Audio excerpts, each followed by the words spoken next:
या शेंगा खायला माझ्याबरोबर मी पण आलेली आहे बघा. शेतात शेंगा काढणे चालू आहे, पण मी सांगून ठेवलं होतं की शेंगा काढताना मला बोलवा. अच्छा ताई, तुम्ही पण अच्छा शेंगा काढणं आधीसारखं राहिले नाही नाही का? तुम्ही तर वेलच उपटून तोडतायत वाटतं. आमच्या लहानपणी वेगळं होतं, असं ते नांगरून काढत होते. हा, कुळं मारून आणि मग खुरप्यानं काय ना उकरी म्हणायची.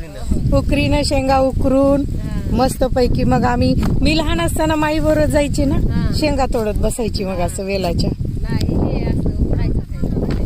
अच्छा, मला वाटतं आता शहरातल्या लोकांना तर कळणार बी नाही शेंग काय असते, कुठं लागते.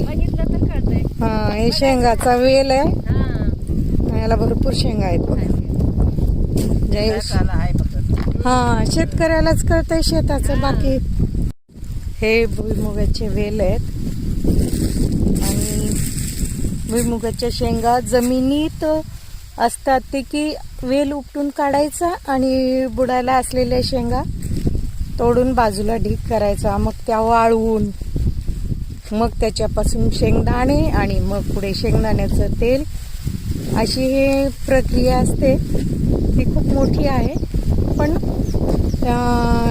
ओल्या शेंगा खायला तर मला खूप आवडतं. उकडून म्हणा, भाजून, वा मजा आहे. आणि अशा वेलाच्या तोडून खाण्यात एक जे सुख आहे ना, ते खरंच कुठंच नाही. कारण माझं बालपण मला पुन्हा जगायला मिळालं, हे खूप झालं. या तुम्ही पण या शेंगा खायला.